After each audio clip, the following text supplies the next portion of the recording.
Susan Hedman, our keynote, is the regional administrator of the United States Environmental Protection Agency Region 5 office in Chicago. Since her appointment in 2010 by President Barack Obama, Dr. Hedman has directed EPA operations in Illinois, Indiana, Ohio, Michigan, Wisconsin, and Minnesota, and has led the implementation of the Great Lakes Restoration Initiative, a multi-agency effort to restore and protect the Great Lakes. Dr. Hedman came to EPA with extensive law and policy experience related to environmental protection, energy efficiency, renewable energy, carbon capture technology, and associated consumer issues. Previously, she served as environmental counsel and senior assistant attorney general in the Illinois Attorney General's office and as the chief legal officer for the Geneva-based United Nations Compensation Committee tribunal that handled claims for environmental damage emerging from the 1990 Gulf War. And if that weren't enough, she's a Badger. Dr. Hedman has the remarkable distinction of being a 3-time graduate of this university. She holds a PhD from the Nelson Institute for Environmental Studies, a master's from the La Follette School of Public Affairs, and a JD from the School of Law. We are so honored to have you here today. Please join me in giving a warm welcome to Dr. Susan Hedman. Good morning. It is a real honor to be here today, to have this opportunity to talk with you about the U.S. Environmental Protection Agency's Clean Power Plan here at this great university, which I am very proud to call my alma mater. In a sense, I started preparing this presentation almost 40 years ago in a building about a block away from where we are right now. In the fall of 1978, when I was a first semester master's student, I took an exceptional class over in Weeks Hall called Energy Resources, which was taught by Professor John Steinhardt. I'm sure that some of you remember him. John Steinhardt was not only a great teacher, he played a major role in founding the interdisciplinary energy and environmental programs at this university. After I took his energy resources class, John helped me to select coursework to supplement my core credits in public policy and administration, to fashion a master's degree that was formalized as the Energy Analysis and Policy Program the very next year, in 1979.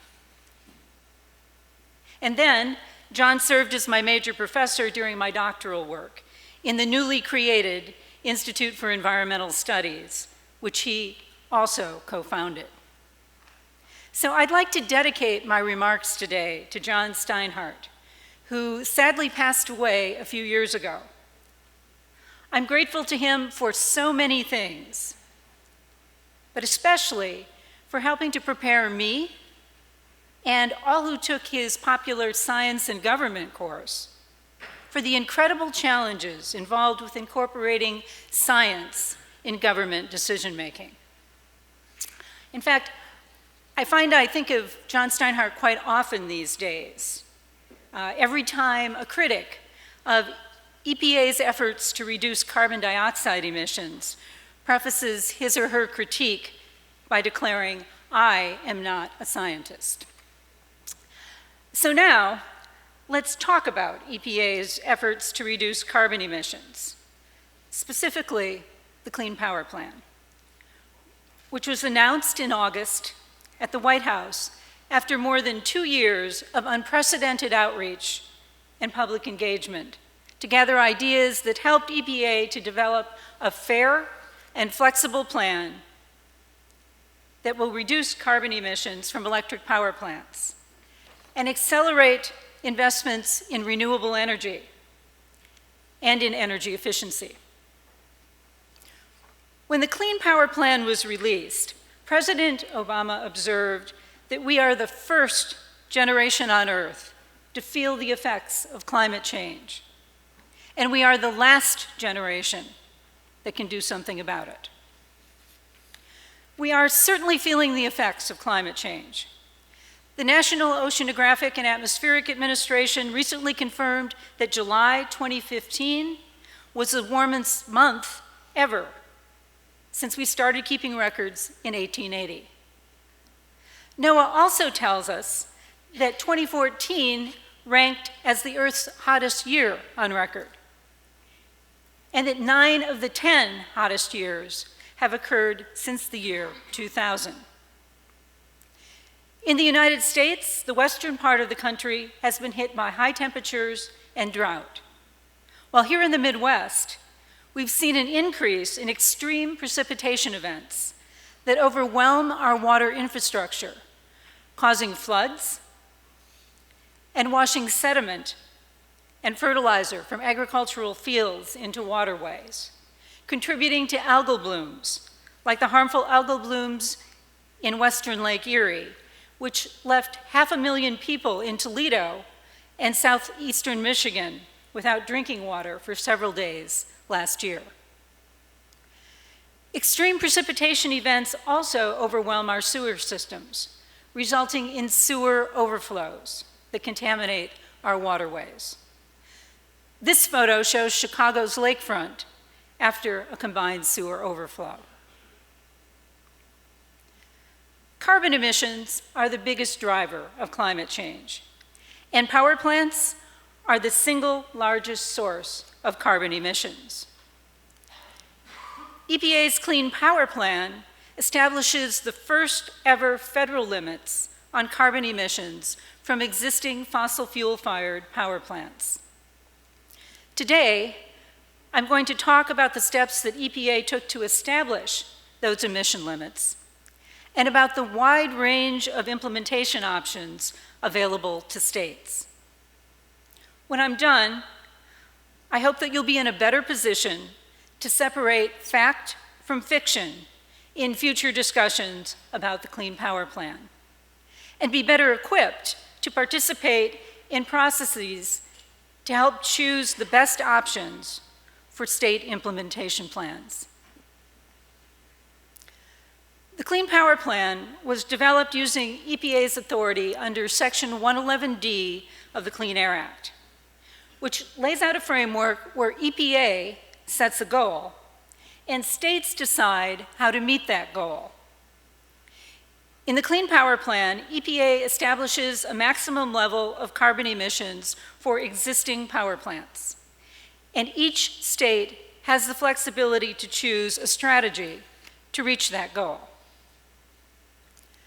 Section 111D requires EPA to establish the appropriate level of carbon emissions for existing sources by determining the best system of emission reduction.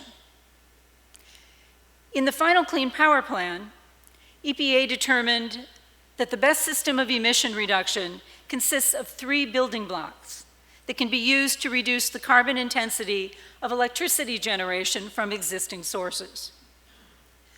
The first building block is improving the heat rate or operational efficiency of fossil steam plants by, for instance, chemical cleaning of boilers, cleaning air preheater coils, or upgrading equipment and software used to operate the plant. The second building block is the best system of emission reduction is shifting electricity generation from higher emitting fossil fuel-fired power plants, typically coal-fired plants, to lower emitting natural gas-fired power plants. And the third building block in the best system of emission reduction is substituting electricity generation from new, zero-emitting energy sources like wind and solar for higher-emitting fossil fuel-fired generation. To determine the best system of emission reduction for the final Clean Power Plan, EPA considered the range of reductions that can be achieved at reasonable cost over the next 15 years at the existing coal, oil, and natural gas-fired plants covered by the Clean Power Plan. All of these power plants can reduce carbon emissions by using one or more of the 3 building blocks. Indeed, EPA developed this list of building blocks by considering the types of strategies that states and power plant operators are already using to reduce carbon emissions from fossil fuel-fired facilities. EPA's determination of the best system of emission reduction expressly recognizes that power plants operate through broad interconnected grids that govern the generation and distribution of power within 3 regions. EPA applied the building blocks to the affected sources in each region to produce regional emission performance rates for each source category. From the 3 resulting regional coal plant rates and the 3 regional natural gas plant rates, EPA chose the most achievable rate for each source category to arrive at uniform carbon dioxide emission performance rates. One for existing coal plants, the other for existing natural gas plants in the contiguous United States. This is an important point. Power plants are subject to the same standards, no matter where they are located. States have the option of applying these emission performance rates to each coal plant and each natural gas plant covered by the Clean Power Plan, but states are not required to do so. In fact, as I noted earlier, Clean Air Act Section 111D gives every state flexibility to decide how to meet the goals that EPA has laid out in the Clean Power Plan. To maximize that flexibility, EPA has translated these emission performance rates into individualized state goals in 3 forms. An emission rate-based goal, measured in pounds per megawatt hour, a mass-based goal, measured in tons of carbon dioxide, and for states that choose to include new sources to serve load growth in their implementation plans, a mass-based goal with a new source complement, also measured in tons of CO2. So let's look at each of these options in a bit more detail, starting with the emission rate-based goal.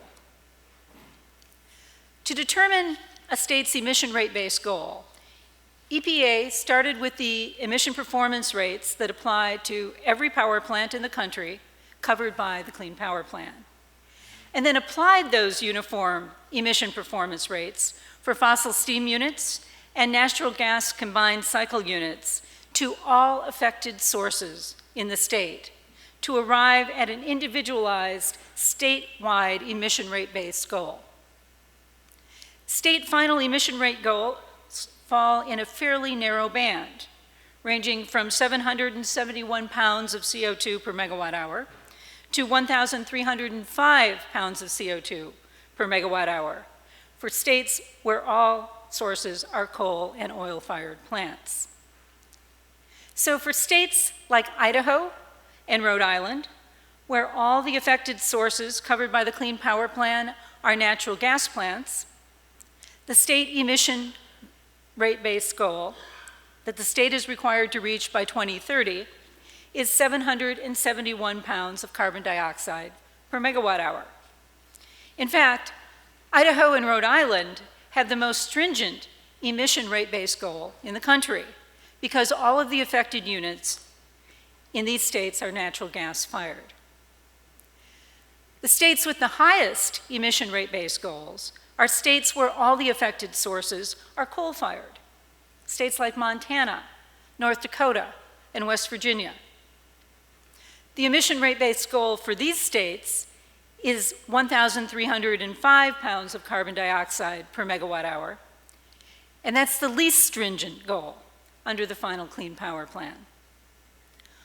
All the rest of the states have Clean Power Plan goals, which they must reach by 2030, that are somewhere in between, depending upon the mix of affected units in each state. For Wisconsin, where the generation mix looked like this in 2012, which is the baseline year that EPA used for the final Clean Power Plan, the state emission rate-based goal is relatively moderate compared to other states. In fact, all of the EPA Region 5 states have emission rate-based goals that are toward the less stringent end of the range, because all of these states have significant coal-fired capacity. The emission rate-based goal for the state of Wisconsin is 1,176 pounds of carbon dioxide per megawatt hour. So let's compare that with current emission rates. The orange dot on this graph shows the baseline CO2 emission rate for Wisconsin-affected sources in 2012. And the blue line shows the Wisconsin interim emission rate-based goal to be met starting in 2022, and the Wisconsin final emission rate-based goal to be met in 2030 and thereafter. The final Clean Power Plan gives states more time to reach the interim goal than the initial proposed plan, and gives states complete flexibility to decide whether to meet interim emission reduction milestones that EPA has laid out in the final Clean Power Plan. Those interim milestones are shown by the steps on this graph. In other words, the final Clean Power Plan gives states an opportunity to propose a more gradual glide path in their state plans to implement the final goal. And more on state plans in a minute. But first, let's talk about converting the state emission rate-based plan into mass-based goals. As I mentioned earlier, EPA has translated each state emission rate-based goal into a mass equivalent to give states more flexibility to devise implementation plans using a mass-based goal that essentially sets a statewide emissions budget. So for example, the blue line on this graph shows the Wisconsin interim mass-based goal to be met starting in 2022, and the final Wisconsin mass-based goal to be met in 2030 and thereafter. One reason that having a mass-based goal is helpful is that a mass-based approach works with the existing emission allowance trading systems that several states already have in place. And a mass-based approach also makes it easy to track emission reductions achieved through renewable energy and energy efficiency investments. It's easy to track renewables and efficiency because mass-based approaches rely exclusively on reported stack emissions to determine whether a state's CO2 goal is achieved. States that want to use renewable energy or energy efficiency to meet a mass-based goal don't need to get approval for elaborate accounting systems or evaluation, measurement, and verification protocols. Under a mass-based approach, actions to reduce CO2 emissions are measured directly at the stack, so accounting is relatively easy. Another advantage of a mass-based approach is that it can be easily applied to existing and new units, which may be needed to meet load growth. The Energy Information Administration predicts that load will increase by almost 13% in the Eastern Interconnection by 2030, when states are required to meet their final Clean Power Plan goals. Some of that increased load will be met by under-construction facilities that are part of the final rule, but not reflected in the 2012 baseline that was used to calculate each state's goal. The potential gap between generation from existing facilities and projected load growth is called the new source complement, in the Clean Power Plan. And states that use a mass-based approach have the option of including generation associated with their share of the new source complement in their state implementation plans. A state could, for instance, choose to include generation from a new source that emits less carbon than an existing source of the same type. Ultimately, it's up to each state to decide whether to submit a plan to meet an emission rate-based goal or a mass-based goal, and whether to include a new source complement. By next September, each state is required to submit a plan to meet the state's carbon reduction goals, or to submit a request for an extension accompanied by an initial submittal that establishes the basis for the extension request. A state can request an extension of up to 2 years if, for instance, the state needs time to pass legislation or promulgate rules to be able to implement the state's carbon reduction plan. In addition to choosing whether to develop a plan to meet an emission rate-based goal or a mass-based goal, each state can also choose between 2 types of implementation plans to meet those goals: an emission standards plan or a state measures plan. States that choose an emission standards plan will establish federally enforceable limits that apply to each affected unit in the state. And there are 3 ways to do this. One option is simply requiring each existing unit to meet the uniform carbon dioxide emission performance rates that represent the best system of emission reduction for existing fossil fuel-fired plants. In other words, a state could simply require each fossil fuel-fired steam generating unit to reduce carbon emissions to a rate of 1,305 pounds per megawatt hour, and require each natural gas plant to reduce emissions to 771 pounds of carbon dioxide per megawatt hour. That would be an easy plan to put together. But that approach is likely to cost a lot more than other options. So states that are thinking about submitting an emission standards plan will probably also want to consider either a rate-based or a mass-based approach that allows individual units more flexibility by, for instance, using trading to help reduce costs. Affected sources in one state can trade with other affected sources in any other state that is using a similar approach.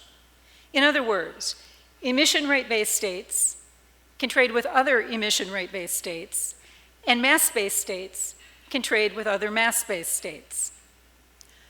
And I think it's important to point out that states won't need to negotiate new agreements to join or create a trading entity to be trading ready. Because as I will explain shortly, EPA is proposing model rules to make trading easy for states that aren't already part of a trading system. States that would like to go beyond the traditional emission standards approach can instead submit a state measures plan. A state measures plan can be used to meet a mass-based goal and can include a mix of measures, some that apply directly to affected sources and others that apply to entities that implement actions that reduce emissions at affected sources. For instance, entities like Focus on Energy that implement energy efficiency measures, or entities that develop combined heat and power projects, or construct renewable energy facilities. States like Wisconsin that already have energy efficiency programs and renewable energy programs in place will be especially well positioned to develop a state measures plan that leverages those existing programs to help meet Clean Power Plan goals. Many existing energy efficiency and renewable initiatives can simply be expanded without any significant modifications to cost-effectively lower carbon emissions to meet a mass-based target in a state measures plan. Requirements in state measures plan that apply directly to affected sources would be federally enforceable, but other measures in the plan would be enforceable only at the state level.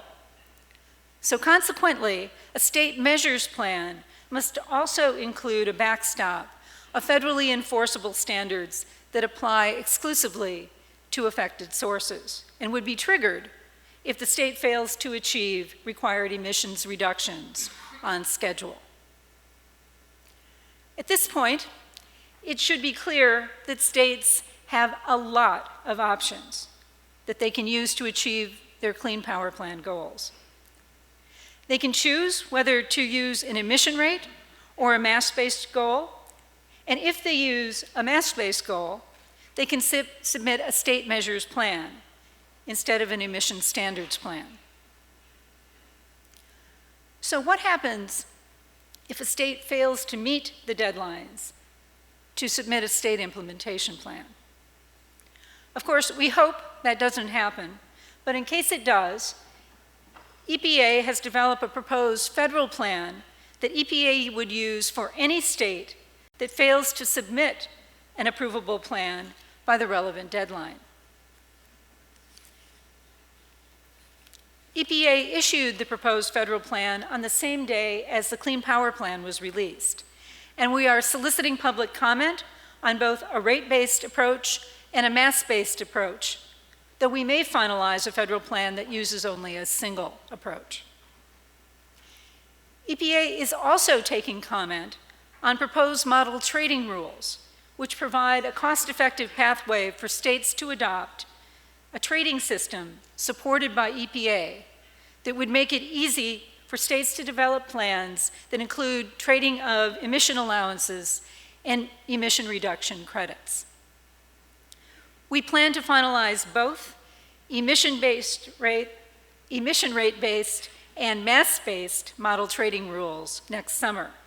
And states that incorporate that approach in their plans will have a trading rule that is presumptively approvable.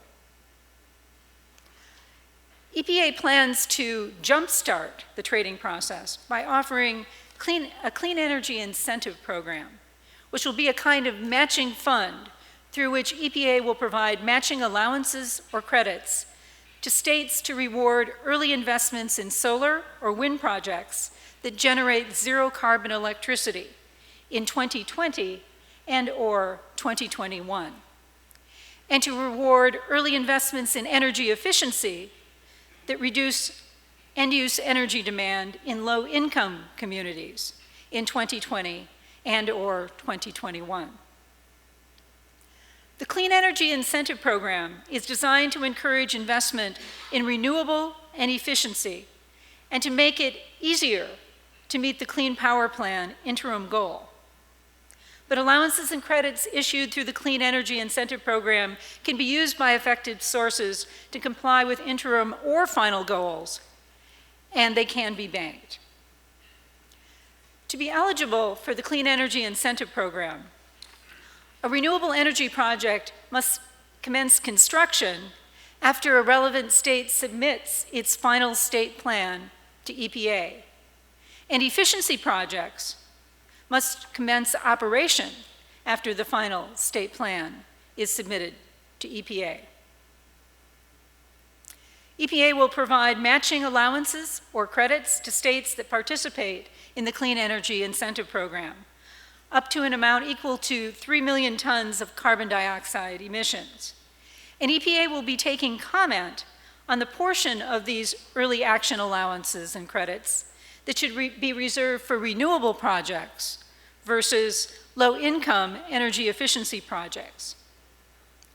In our Clean Energy Incentive Plan proposal, wind and solar projects will receive 1 credit for 1 megawatt hour of generation, comprised of half an early action credit from the state and half a matching credit from EPA. Demand-side efficiency projects implemented in low-income communities will receive 2 credits for each megawatt hour of avoided generation, comprised of a full early action credit from EPA and a full matching credit from the state. You will have an opportunity to comment on the Clean Energy Incentive Program and on the proposed federal plan and model trading rules very shortly, when they're published in the Federal Register, along with the final Clean Power Plan. You'll also have an opportunity to participate in the public outreach and engagement processes that states are asked to undertake to help choose the best compliance strategy. States will need public input to develop plans to simultaneously advance energy, environmental, and economic goals. States can develop clean power implementation plans that build on the investments in renewable energy and energy efficiency that are already occurring, and can increase energy efficiency programs to decrease consumers' electric bills. Clean power implementation plans will produce environmental and health benefits that far outweigh compliance costs, and will protect electric system reliability by ensuring that there's adequate generation to meet demand and the availability of facilities that are needed for efficient operation of the grid. The plans that states submit will improve diversity of our electric sector portfolio by increasing the share of generation from solar, wind, hydro, and other zero-emitting renewable energy resources, which EPA projects will grow from 12% nationwide in 2012 to 21% in 2030 as a result of the Clean Power Plan. The Clean Power Plan will help to accelerate investment in renewable technologies, investments that are producing new jobs every day. And when I say accelerate, I really mean further accelerate a growth trend that is already occurring. In the United States today, we're using 3 times more wind energy than we did in 2009. And last year, the United States brought online as much solar every 3 weeks as we did in all of 2008. And since the beginning of 2010, the average cost of a solar panel has dropped by 50%. The solar industry is adding jobs 10 times faster than the rest of the economy, and the Clean Power Plan will accelerate that process. The Clean Power Plan will also create business opportunities and jobs in the energy efficiency sector, along with savings on electric bills for residential, commercial, and industrial customers. And there will be major business opportunities for energy users and energy producers that collaborate on combined heat and power projects that reduce carbon emissions, for states that include combined heat and power in their implementation plans. So there's a lot riding on the choices that states will be making during the next year or so as they choose a strategy to develop implementation plans. For those of you who will be participating in state plan development, there are technical support documents available on the EPA website that go into a lot more detail than I've been able to cover today. And I hope you will make use of those resources and that you will participate. After all, it was the unprecedented level of public participation that occurred before the Clean Power Plan was formally proposed, and the 4.3 million comments that we received afterwards that shaped the final Clean Power Plan and convinced EPA to offer states so many options. We're counting on you to help states to choose the best strategies, to develop the best possible plans. And EPA looks forward to working with you to implement those plans, to reduce carbon emissions from existing power plants by at least 32% by 2030. If we work together to do that, we'll leave a better world for future generations. And I do hope that they will be able to look back at us and say that we were the first generation to feel the effects of climate change and the first to do something about it. Thank you.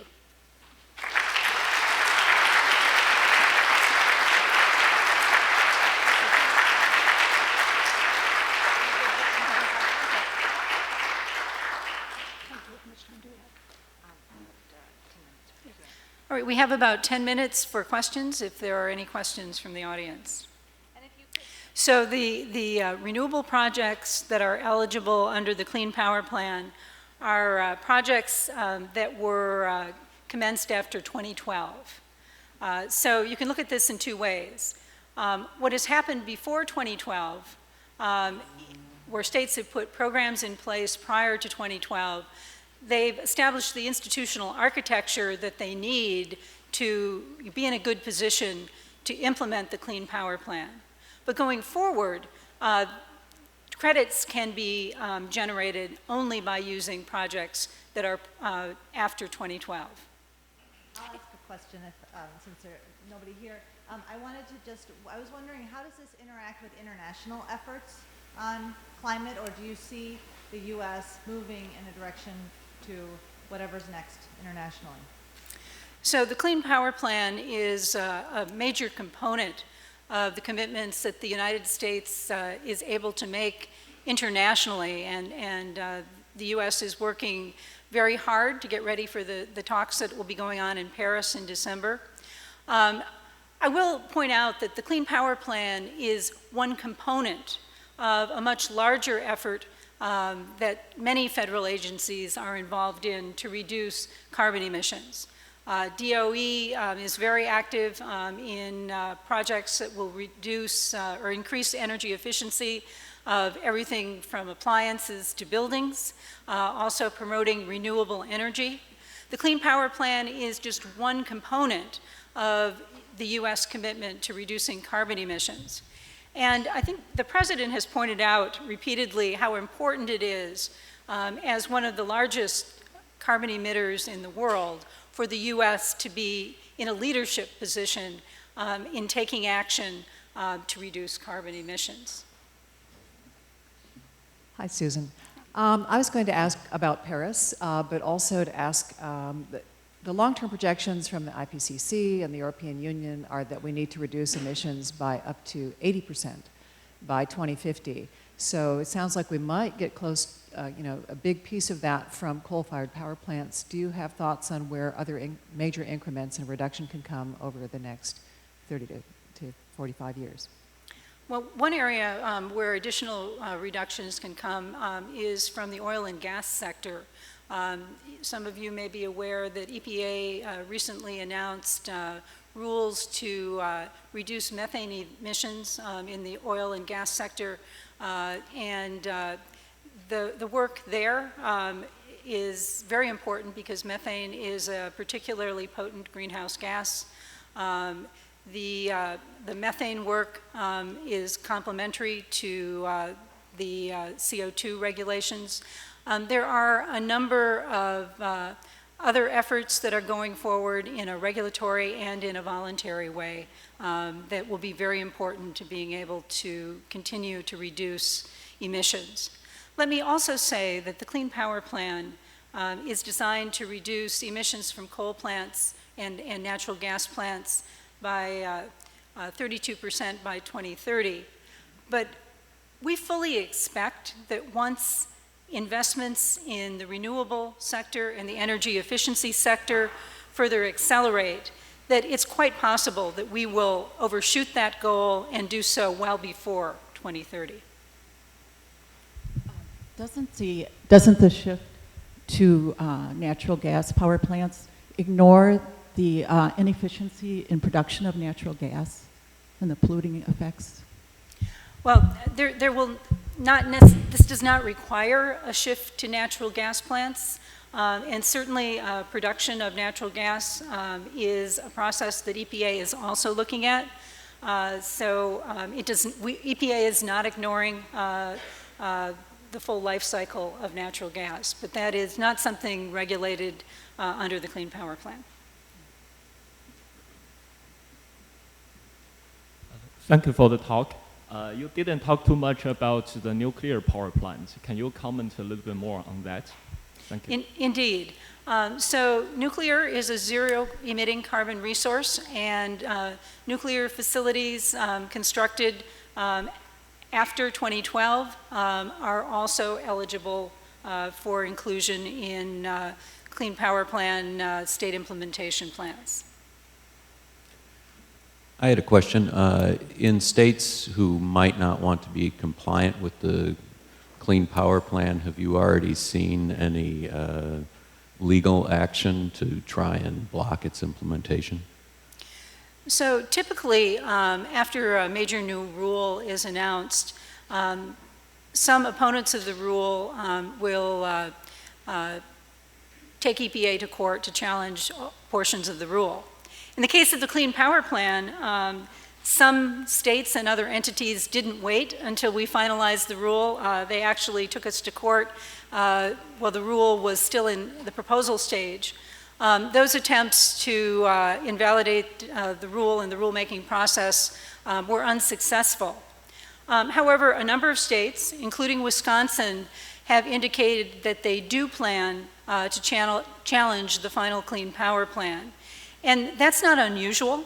And in fact, we are not surprised by that. We do think the Clean Power Plan is on a very firm legal footing.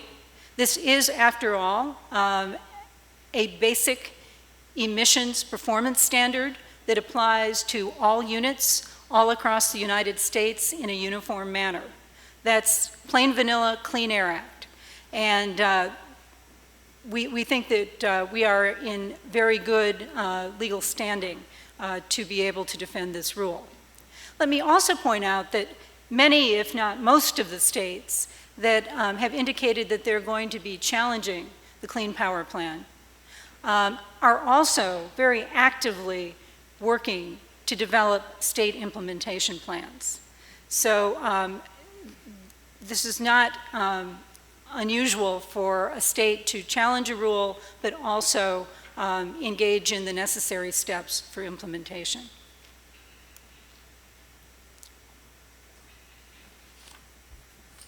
Hi. One of the three main pieces of advice that the EPA gave for methods to increase efficiencies was chemically cleaning the boilers and the heat exchangers at the power plants. I was just curious, you touched a little bit on incentives for longer term investments like wind and solar, but are there any incentives for the operational, like operational excellence things, just like something very simple and implementable like cleaning the boilers? It would be entirely up to a state to determine how they would pay for those steps. It could be simply part of the operation and maintenance budget that goes into the regular rate for a power plant. Or I suppose they could provide some special accounting for those sorts of costs, or potentially even some other financial incentives. But it would be entirely up to a state. Thanks. Thanks for a great presentation, Susan. Since you studied science and government under John Steinhardt, I'm not hesitant to ask you a political question. What would we know? I've heard the last I've read that there's an election coming up, and I'm wondering if there were a new administration of people who were somewhat opposed to the Clean Power Plan, what would be the possible ways in which it could be changed within a new administration? For example, would Congress have to change the Clean Air Act and so forth? Well, once a rule is in place, the only way to change the rule is to go through another rulemaking process. And now that the Clean Power Plan is final, any subsequent changes would require a formal rulemaking process. Rulemaking process. A formal rulemaking process. What is that? The rulemaking process. So what is the that? rulemaking process at EPA is what you have seen us engage in over the past approximately 3 years, where we put out a proposal of the Clean Power Plan. We held hearings around the country. People submitted comments. 4.3 million people submitted comments on the rule. We prepared a revised rule based on those comments, provided a response to comments, and finalized the rule.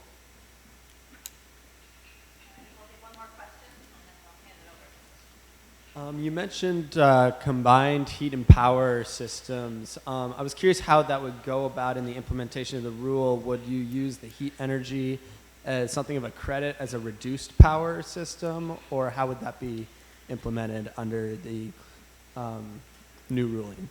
Well, again, it's up to the state to decide how they would like to do this, but there are a number of options, and I think this is an area where there are many opportunities. If at an affected source could contract with an energy user to do a combined heat and power project, or quite separately, an industrial operation could choose to create its own combined heat and power project using both the process heat and the generation heat, and then apply to use the savings as an emission reduction credit that could be sold to the affected source. And they could buy that credit rather than reducing emissions at their own facility.